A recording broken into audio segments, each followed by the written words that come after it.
Welcome back, MTG Joe here. Today we're doing the weekly metagame breakdown for the standard best of one format. If you're looking for the best, highest win rate standard best of one decks on MTG Arena, we are going to take a look up to Mythic rank to see what people are playing, what's winning for them, and kind of go from there. We're going to start with looking at Untapped, the popularity of the days, and then we will look at the actual win rates. So if you want to use Untapped to track your own win rates, look at stats. The link is in the video description. While you're there, you can also find all the deck lists in the video description. I'll paste and timestamp them all so you can easily import them into MTG Arena. While you're down there as well, you can see on the top right-hand side, we're almost at 20,000 subs on the channel. So if you haven't subbed, hit that sub button. It's free, easy, helps out. Grab your mom's phone, your cousin's phone, your dog's phone. Hit the subscribe button from them too. I'm trying to hit it by the end of the summer, which would be awesome if you could do. It's free, easy, helps out, so greatly appreciate it if you can. So let's jump into it.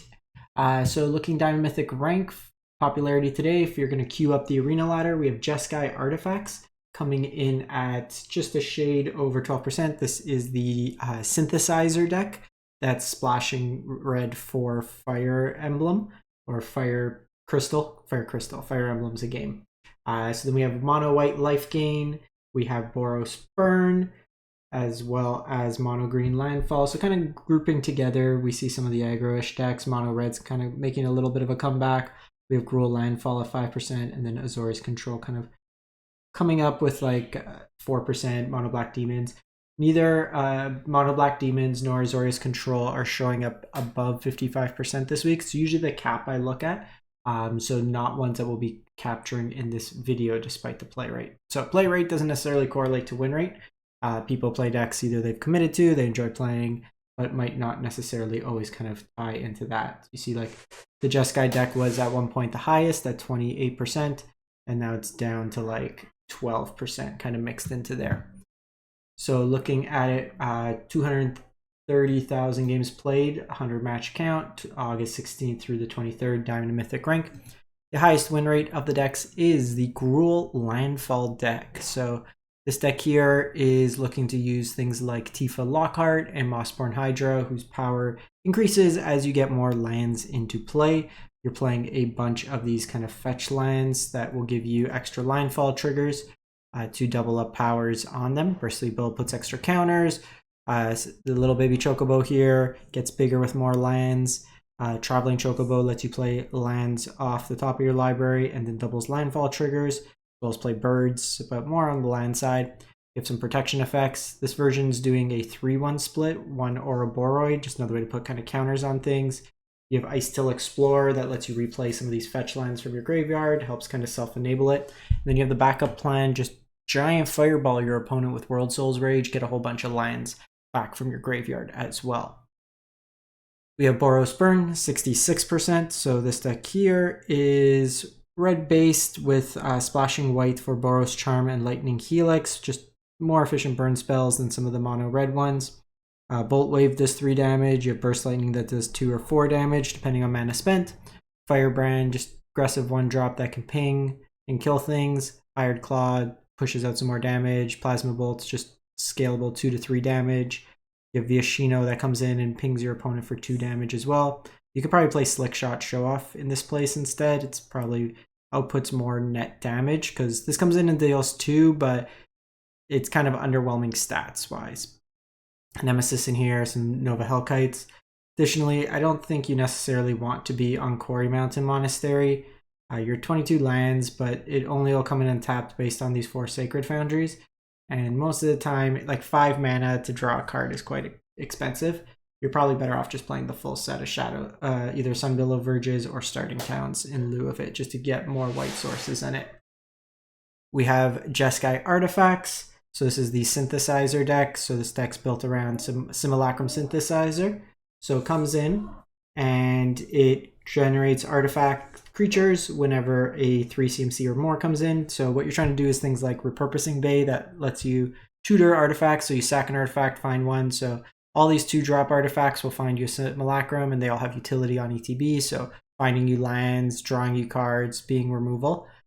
Lots of kind of removal targets that you can pick up, and then United Battlefront finds you any of these small pieces. You can also go up the chain and go to Fire Crystal, which will give all your Karn Structs, your artifact tokens, haste the turn they come in. We have Dimir Midrange, so kind of tempo-y, mid-rangey deck, 64%. So some of these decks are adapting their creature suite. We see Sunset Saboteur in this version here. Menace, somewhat hard to deal, kind of 2 for 1 your opponent. If they're using targeted removal, it does put counters on your opponent's things, but they don't have creatures, doesn't do, but it's a good body, pushes through some damage. Cecil's, Phantom Interference, so like usually you'll see like 2 to 3 copies of Cecil. This one's playing more removal with like Stab and Tragic Trajectory. A bunch of cheap counters. You have pseudo-evasive creatures, Spyglass Siren, do cover bat with flying to cheat in your Kaido, and then also draw you a bunch of cards off Curiosity. This one's opting to go with Tishana's Tidebinder. You'll sometimes see Preacher of the Schisms in here. Depends on how you want to kind of approach. But the 3-drop slot's usually where you see the most flexibility. Izzet Prowess Vivi, 63%. So this deck here is built around the Vivi and Cauldron interaction. So if you have a Vivi underneath the Cauldron, any creature you control with a counter on it gets Vivi's ability to generate mana based on its power. So it can output huge amounts of mana. The core of the deck is drawing, discarding cards for value. Makes your Mako bigger, but then any cards you draw discards, counts the draw cards for Prophecy-Datic Memory, so it puts counters on things. Makes you very large creatures that can push through a bunch of damage. Winter Night Story is just more chain draw, so you just kind of start generating huge amounts of mana, go from there. You also have the ability with Draconautics Engineer, if you put this under the Cauldron, any one of your creatures with counters on it, then it has the ability to both create a dragon for 4 mana, as well as haste out your creatures for value that way there. Fear of missing out, if you get extra combats, triggers Prophecy-Datic Memory each time you go to combat, so you could put counters on things twice. Mono White Lifegain, 60%. So there's this version here that's on the ladder. I did a video this week on a non-leyline version that I was having some success with, just a little bit more, I don't even want to use the term grindy, just like resilient, has some ability to kind of draw through some stuff. So there's a video there, I'll show you the list as well if you're interested to kind of see. There's some utility lands you can add to the deck to also give you some value. But the deck is built around like a bunch of ways to gain life. So Healer's Hawk, Hinterland Sanctifier, Leonin Vanguard, Rune Lurker Bat. So that draws you cards, or that makes your Johnny's Pridemate or Essence Chandler bigger. Sheltered by Ghost is the only removal in the deck. This one is actually playing Banishing Light, but most of the stock lists are only playing Sheltered. I think instead of Banishing Light, I'd probably just play like Get Lost. I did find like I wanted a second removal spell. This one's doing a split of Halia and Linden. Halia is a nice card draw engine. You have Linden that can trigger the life gain off any attack, but on its own doesn't do much other than that. Exemplar is nice, draws you cards when you gain life, but gets pretty big. And then Leyline of Hope as a way to just gain extra life and be an anthem for your team. The Leyline is good if you have it in your opener, but if you don't, it's 4 mana, doesn't really impact the board too much the turn it comes down, unless you're already starting to kind of gain life, but it's a little bit slow. The version I was running, so same 1-drops. I was trying some flex spots here with Kellen or Lumen class Frigate. You can probably forego doing these. You can play either like another land if you want, or just more removal. Frigate was okay, but I was doing a Enduring Innocence Halia package. Innocence, just drawing you cards off each creature coming in, allows you to be a lot more grindy and resilient in that case. It also has lifelink, which works nice to just be another lifelink enabler. So the problem is with Frigate, it can make things larger than the Enduring Innocence to trigger, because this is only 2 power or less. Kellen was just another way to kind of draw some cards, but Get Lost, stuff like that can be reasonable. At the very least, if you want to play that other list, I would suggest playing some number of starting towns in your mana base. You might think, well, we're a mono-color deck, why would we play this? Well, this is a way on demand you can pay 1 life. How Essence Chandler is worded is whenever you've lost life this turn, it gets Flying and Vigilance. So making it evasive is really strong. It also could kind of surprise block things from your opponent's side. Played some Soul Stones. Lupin Flower Village is also a way in this deck to get some virtual card advantage. So it works for bats, birds, mouse, or rabbits. So bat, rabbit, bird. So there's a couple like incidental bats. So you have about 12 creatures that this can hit off of, which is pretty good out of a mana source. Mono Red Aggro. So our mice are kind of banned in some ways, so it's a little bit more prowessy. You have your Bolt Waves, Burst Lightning, playing Get to Lava Runner as another 1-drop with haste over Swift Spear that's been rotated, playing Shock and Burst Lightning, so just more interaction and burn, Lightning Strike, Emberheart Challenger as well as Slick Shot. You don't think to target Emberheart, it's just 2-power creature with haste that has prowess. You have your Screaming Nemesis and then your Witch Stalker Frenzies. Don't forget you can target your Witch Stalkers post-combat and just deal 5 to your opponent's face. Still playing the Rockface Village. You have Lizards as well as Emberhearts that you can target, so that is one way to target Emberheart for some card advantage. One thing you might want to is just play like 2 copies because it doesn't cast. You're playing a good number of, playing 16 non-creature spells, actually 19, which this does not produce the red mana to cast, so it could interfere with you double spelling some turns.